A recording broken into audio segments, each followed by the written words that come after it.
Welcome to this special edition of Belief Busters, in which we look at the masks and the roles that men have bought into, believing that that's who they must be. I'm hoping by the end of this series, you have given yourself permission to change those beliefs, to challenge those false beliefs, and step into the power of who you are truly meant to be. So the next question is, what do you believe about the whole masculine energy today? I mean, do you have a belief around, being a guy or being a non-binary person, or what is a stand-up guy? I mean, what are your beliefs around that? I think there's a difference between the masculine and feminine energy. I don't think they can be I don't think they can be absorbed into one unit. But for me, I'm really trying to embrace both sides because I believe both are necessary. And so my role models used to be completely masculine energy for a man and completely feminine for a woman. And for me, I'm trying to walk in the world as a non-binary energy, in the sense of I'm trying to, when I know that I need the masculine side, I'll bring that energy forward. When I need the feminine side, I'll bring that energy forward. And so I'm trying to navigate this world as both. So that's from my side what I'm trying to do right now. Thanks. Di? Well, it's, again, using the filters of my children, and I should say, like little people now, 15 and 17, they're like, I got to remind myself they're not really kids anymore. They're like little people. My eldest just got her first job. I'm like, what is going on?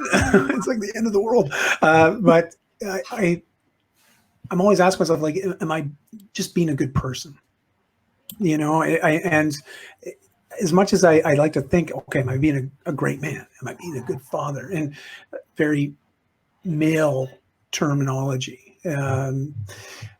I realize I do a lot of things that probably are seen as very masculine. I'm someone that's been very involved in the CrossFit community for about 12, 13 years, and it's got its own issues. And I stepped away from that space a while ago, but it was something I loved, the weight training. I loved the way my body felt to do that style of training. And it does attract a lot of males and females, and yet I know there's certain things that I like to do that have been traditionally seen as very masculine. But there's also a lot of things that I like to do. Like, I love to read. I love poetry. I love to go to the theater. These other things that sometimes can be seen as more of a feminine energy. And so I never really got into this whole energy thing. And living in Bali, I'll tell you, there's very much a mecca of this conversation, because the yoga influence, it's eat, pray, love, like this whole sort of ideology that's associated with the energy of that island. And I met a lot of people that very much are talking using this type of terminology, and I've really struggled to connect with it. And I think that's just on me, because I just look at me being me, and I want to be a good father to my kids, but that's who I am. I look at what my father did really, really well, and I want to be able to do that as well. But I also know things where I know if he was given the opportunity to go back and do things differently, I bet you he would, and I'm trying to be very much aware of that and my choices and how I show up, especially for those that are around me, observing.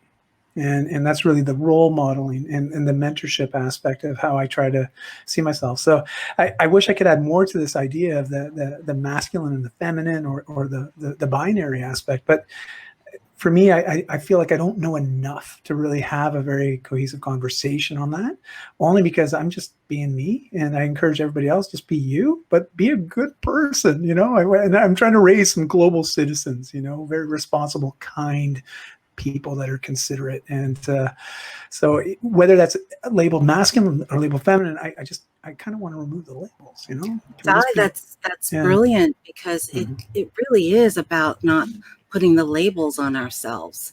You know, we live in a culture that is mandated by labels. You know, are you a Black woman? Are you a cis male, white male? Are you gay? Are you straight? Are you, you know, whatever? So what I love about what you said is that you don't know about the energy, and that's not a bad thing. That's a good thing. Hear that? Okay. It's a good thing, because you're saying, I am looking at, how do I walk authentically and with integrity in the world? How do I be the best me, whatever that is, that I can possibly be, as a role model for my girls, for the people that, you know, I'm surrounded by? How do I step into my own power? And when I look in the mirror, I'm pleased by who shows up there. See, that's what this is about. That's what this whole belief process is about. It's like really deconstructing the labels and the minutia that, you know, our culture tries to identify us as, you know, stripping that all away and going, this is me, and I am pleased with who I am in the world and what I bring to the table. So I think, yay, celebrate, baby. You know? Exactly. Well, thank you. I love that, how you put that, and it makes me feel a lot better. Also feels like I took some pressure off because I have struggled with it, you know, just even carrying a conversation, because it would come up often. You know, I coach and I mentor a lot of people, and both in business, but also in life. And sometimes the conversation, they want to take it a certain place. And I always feel like I don't really know what to say. You know, I'm just like, you know, and I don't want to be peg-holed. I know what it's like to live with a label on you. And as I'm sure all of us are familiar with, you know, and I don't enjoy that. You know, I just want to be Di. You know, can I just be me? Can I be unique that way? Because I like to believe I'm unique. Maybe that's just ego playing in, but I think we're all unique, you know, in our own ways. So can't we just be who we are? You know. But anyways, sorry, I start to ramble. No, you're fine. Jay, come up to the table, baby. Yeah, I love Di. I love what you said, and I really appreciate it. As someone who is constantly doing everything I can to disrupt the binary, not always, but for certainly since I've been on testosterone, one of the things that my wife Jessica and I experience often are people trying to do their best to put us in those boxes as binary, and just, you know, conversations that you hear around, like, well, you know, it's a woman thing, or that's because girls are like that, or women are like that, or guys are like that, or things like that, has always just been irritating to me. It's just been like a conversation that's completely irritating to me. Having gone on testosterone and then gone off of testosterone, I know full well, or I have a knowing, that there is a chemical piece to, you know, testosterone does a thing, right? And that thing that it does, the thing that it does, is not as big as everyone would like to believe that the thing that it does. So it's not that big, and it doesn't, you know, make you into a macho man, and so it does have you think about sex a lot. So that's, you know, something that is very real. Like, that's a truth. I tell you that that's the truth. And when you go off of testosterone, you don't, right? It's just a different world. So yeah, I really like to stay out of the world of masculine and feminine energy, and just come from a perspective of being, and how am I going to be in the world, and how do I want to be in the world. In my show, what I talk about, what I really believe more than anything else, is that gender is nothing other than classic training and expected behavior. And it's the expected behavior that often, you know, we see men doing a particular behavior, or women doing a particular behavior that is expected. And sometimes when we do things that are unexpected, that's when, you know, society tells us we're not okay. And so, you know, and it's interesting, because even having been in this conversation for as long as I have, I still have, because it's thought patterns, right, that you're trained into. My wife, for example, oh, last year decided that she wanted to buy an electric lawnmower and that she was going to mow the lawn. Now, I am of the mind that we pay somebody else to mow the lawn because I make more money than he does mowing the lawn, right? The guy that I pay. So I don't want to mow the lawn. And I don't like to do that.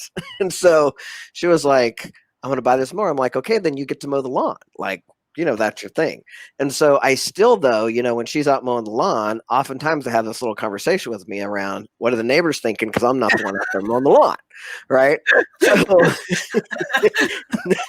that's how insidious this stuff is, right? I mean, that's how, and I'm like, who cares if I'm not mowing the lawn?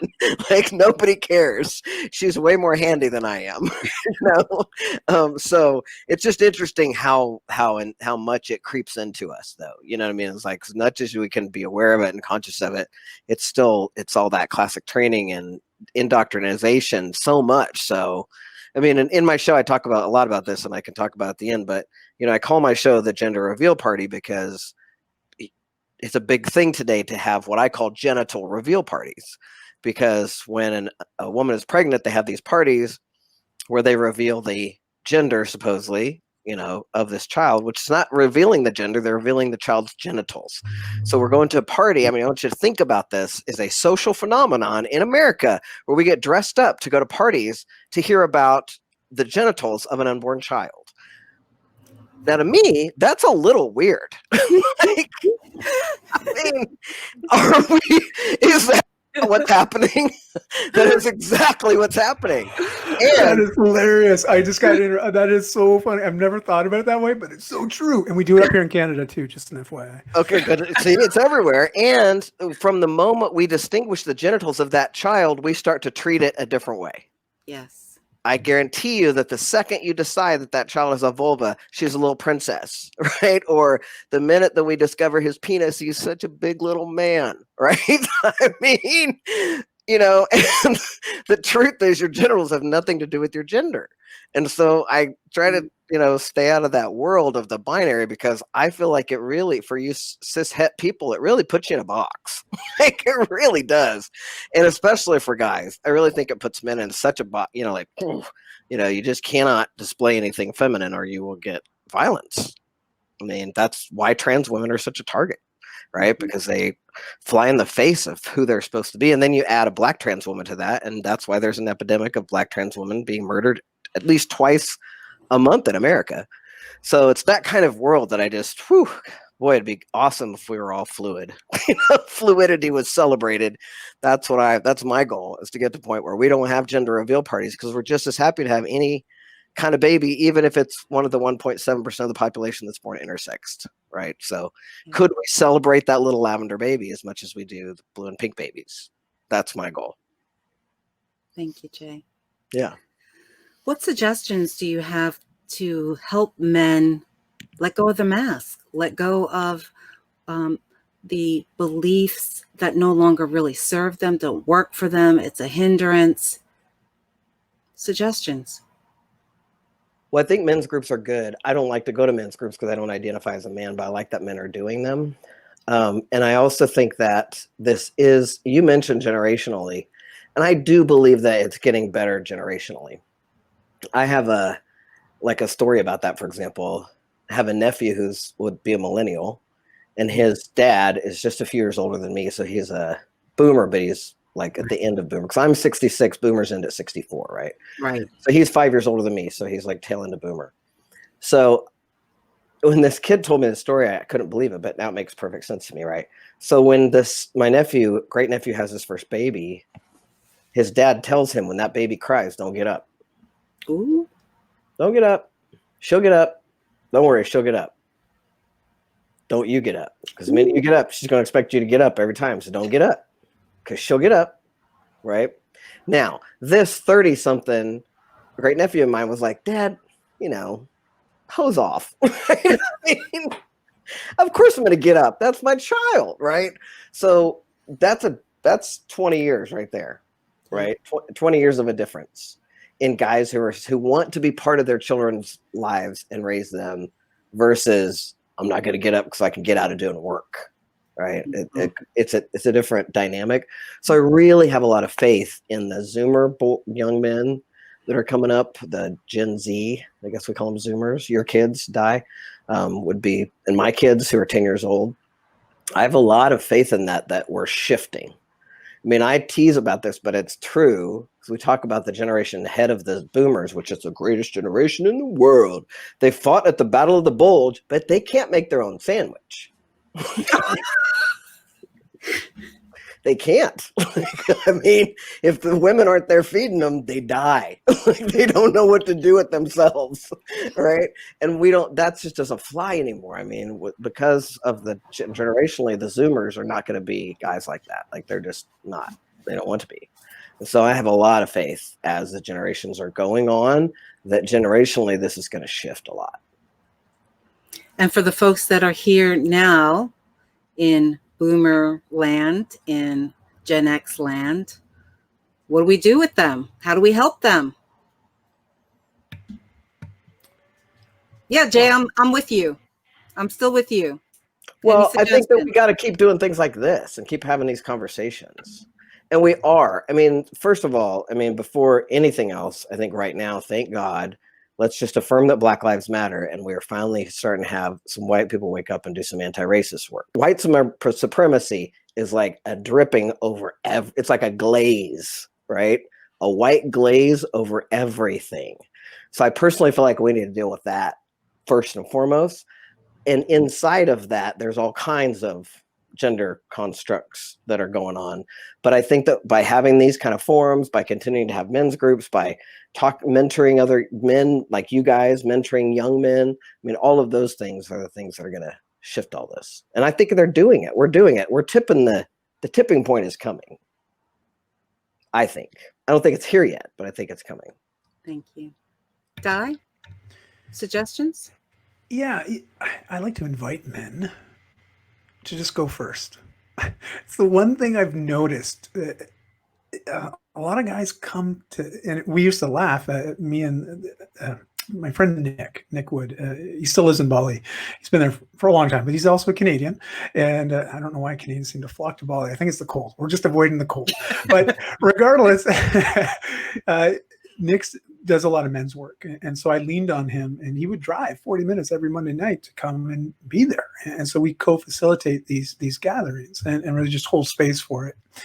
But what we started to notice right early on is you'd get a lot of people coming, and a lot of men wanting, you can tell they want to connect with these other men. They have something heavy that's on their mind or on their shoulders, like in their heart, and they just want to be able to have somewhere where they can share it. And some of them were sharing stories and things very personal that they've never said to another man. So it was really interesting them recognizing they have this want, but they didn't feel that they ever had an outlet for it or a place to feel safe enough to be able to do it without fear of judgment, without fear of that being used against them.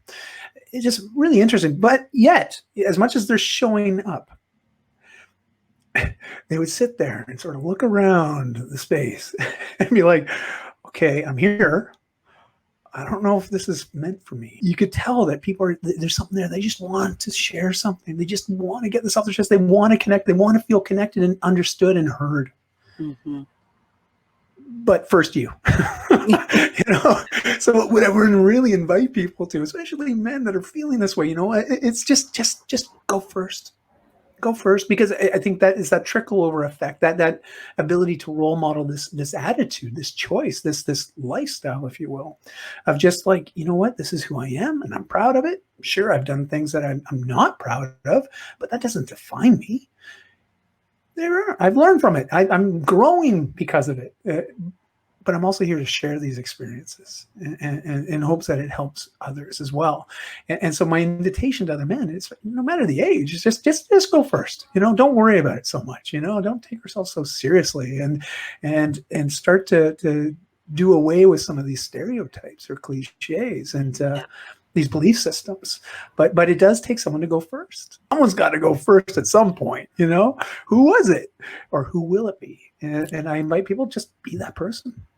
Just go first. And so I've really tried to adopt that over the last couple of years. I'm trying to go first when I need to, just to show others the way, and in hopes that they too will then adopt that same thing when they're in a situation and they see other guys that are wanting, they can tell they'll go first. And so, because all of a sudden, if we get to that place, I mean, it could be really wonderful, you know? And so to echo what Jay was saying, you know, yeah, these types of conversations, what we're talking about right now, the more of these happen, the more people will be impacted, and this conversation will become very front of mind. And I think that's what we're noticing right now globally with some of the issues that are coming to the forefront. You know, I love social media for this aspect. You know, there's the pros and the cons to it. But I do like a lot of the conversations that are being started. Some of the, oh my gosh, some of the wrongdoings that are happening are now being caught, and they are being exploited and being shown. And there's no fighting it. There's no arguing it. It's like, hello. And so these conversations are important. And I just want to be actively engaged in those conversations, especially knowing the world I want my kids to grow up in. I sure hope it's a better place than was when I was growing up, you know, and I think we all want that for the next generation and the generation after that and generation after that. So we won't talk environment today, but that's another conversation entirely. but regardless, that's sort of my thoughts on that anyways. Thank you. Thanks, Di. Yeah. Graham? I think for me, the easy answer is to say surround yourself with people who are willing to be vulnerable, especially if they're of the male persuasion, because that way it'll invite you to open up as well. And I liked what Di was saying about go first. But if one of your friends goes first, then I think for me it's mirror it back and try and take it to the next level. For instance, I had a friend of mine, a male friend of mine, tell me he loved me. And he had to repeat it over the end of several phone calls before I finally got it and before I returned the favor. And so it was very interesting. It's like I had to internalize it. Well, okay, what does that mean? I would say it to my siblings. Okay, and they're male, so what difference does it make? So I had to unpack society's preconceptions of you can't say if you tell a man you love them, then therefore there must be a relationship there, rather than a friendship. So yeah, I think it's as people become vulnerable with you, mirror it back and reciprocate it, and you'll get a really good relationship out of it. Yeah, thanks. You know, part of the work that we're doing here together, which I love all that you've brought to the table, is bringing it to the surface. You know, sometimes we think that all of this crazy stuff that's going on is just within our own one head. Like no one else is experiencing the crazy that's going on here. And what I love about these conversations is we're really pulling back the curtain, you know, and taking the layers off and saying, we all have the crazy going on in our head, you know. And let me tell you where the crazy comes from. You know, it comes from our family of origin who were doing the best that they could to help us navigate our culture and our world, right? And we now have the opportunity to go, oh, I'm not alone in this. Everyone has some aspect of these false beliefs permeating our consciousness. And so, you know, my suggestion is to first acknowledge that the craziness or whatever you think is going on, you're not alone. You know, that is the first step. And find your people. Find your people that allow you to be who you are. There are lots of things now going on. Men's group, the Mankind Project has like amazing circles and things that they do to help you facilitate. Sometimes you'll need a therapist. I mean, when I started my own journey with looking at my false beliefs, you know, I had to look at, well, I needed some outside help in figuring it out. And so there's no shame in that either. You know, it's part of get the tools, get the people that you need to support you and giving you permission to say, yeah, I can shift this. Yeah, this isn't working for me right now. How do I create something that really makes me happy inside, that I feel fulfilled on the inside? So I'm really grateful to all of you for this conversation. Yes, Jay. Yeah, I wanted to add to that, to Mhm. what we can do, or one of my requests of men would be, first of all, there's a couple things. I think everybody, I'm 54, so it depends on how old you are, but I think everybody needs a 26-year-old mentor right now. Like there's so much happening so fast. It's hard to keep up with the language. It's hard to keep up with, everything they're doing and that kind of stuff. So I think everybody needs a young mentor. But the other reason for that, and the other thing that I think it's important to find a lens for, is to be able to continually unpack the things that we swim in. And sexism is one of those things. And having been someone who all of a sudden got white male privilege overnight, believe me, it's out there, right? And we're swimming in it. And the thing that I think that's important to note is that white straight men do still have all the power. And so I think it's really important that white straight men, cisgender men, really start to acknowledge that, and what those behaviors are that are systemic, that we swim in, like the interrupting of women, like being able to be a leader in reeling in some of those kinds of systemic sexism things that we swim in. Like I said, I think the younger generation can be sometimes more conscious that they're happening, because we've been swimming in them for so long that they'll even, they'll swim right past. We don't even know it's happening. You don't even realize that you've just interrupted her 3 times, or, like, we're all unconscious of our own behavior to whatever degree we are. And so part of it is being willing to consistently confront ourselves with what is the behavior who do I want to be in the world, and what are some of the things I want to be conscious of not to do anymore, or to start to shift and change. They've just been handed to me for the privilege that I get by showing up as a white guy. I call myself an undercover white guy, so I love it. it's true. That's so good. All right. And lastly, so what's one thing you want them to take away from our conversation today? Because we've had a lot of information, a lot of insights. What do you want them to really hold on to and walk away with from this conversation? Well, take Yes, action. Go do something. If there's something that's not sitting right, ask yourself why. I know it every time when I've had to go through some major change. I got to a point where I realized, there's like very clear fork in the road. I could keep going down this path, or I can veer a different direction. And I know there's a lot of fear with change, right? There's a lot of uncertainty, and we're fearful of uncertainty. But if you really ask yourself and sit with it, it's like, am I more fearful of the change itself, or am I more afraid of actually staying the path and continuing to feel the way that I feel?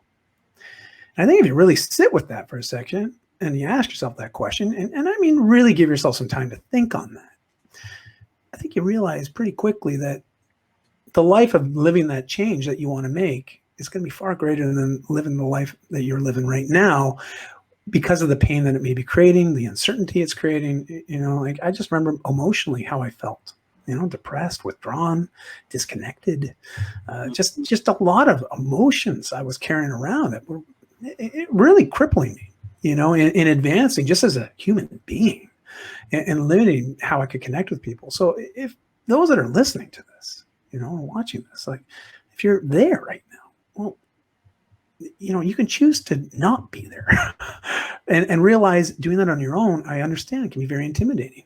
And just to echo what I think we've all said in different ways today, is you don't have to be alone on this journey. What's the African proverb? You want to go fast, go alone.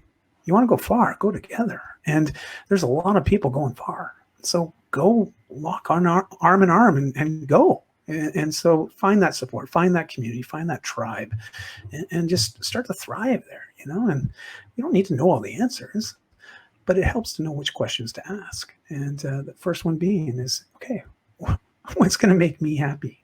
And then start to have that dialogue, So yeah, that's it. Thanks, Don. Jay, my darling.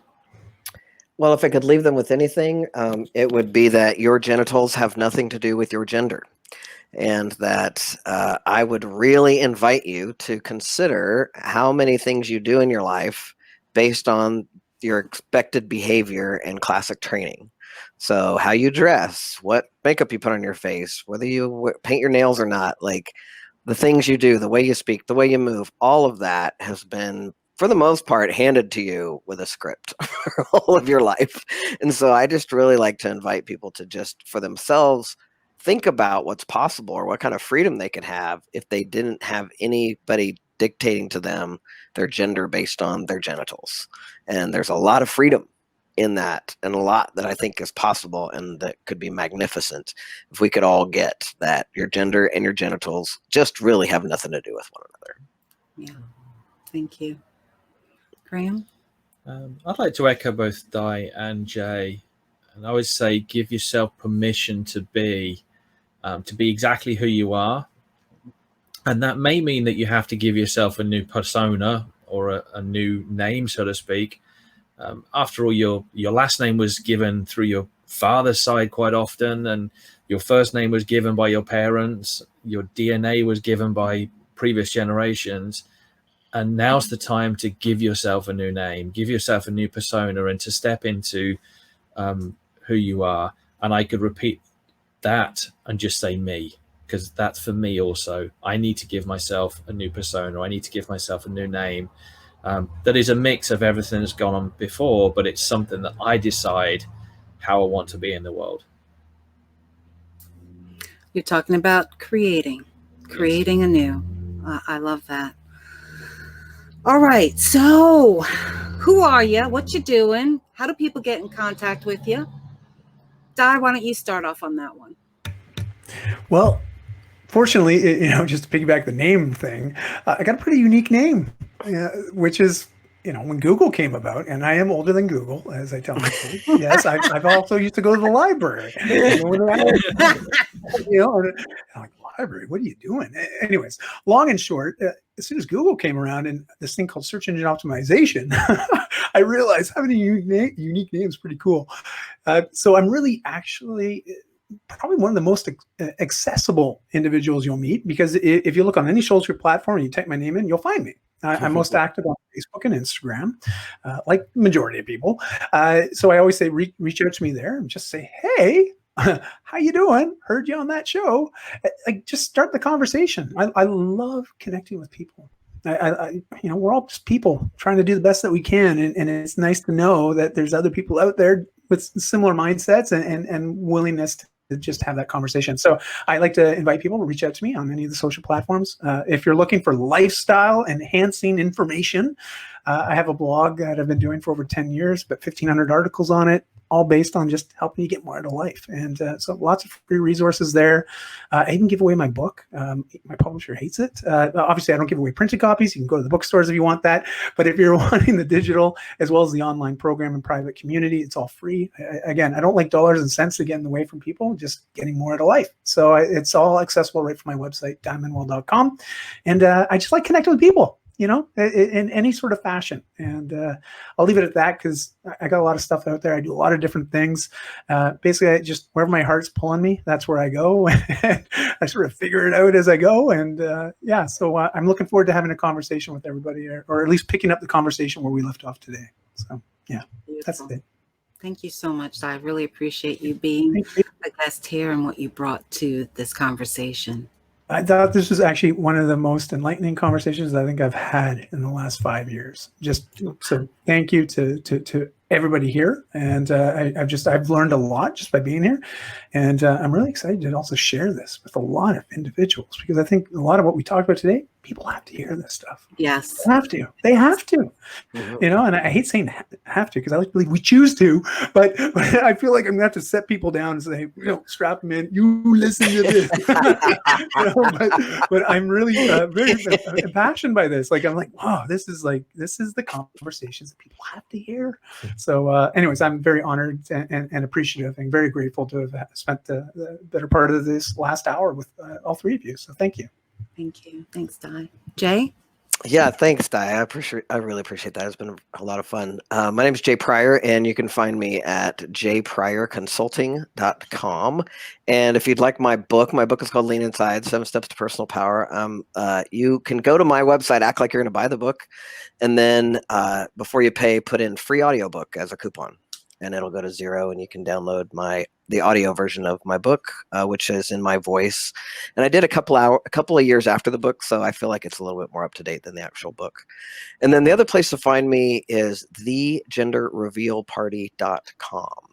And I do have my show up there. I think it's like $10 to rent it for 48 hours. I like to tell people that I'm pretty sure it's better than Tiger King. And you'll learn a lot more. You'll learn a lot.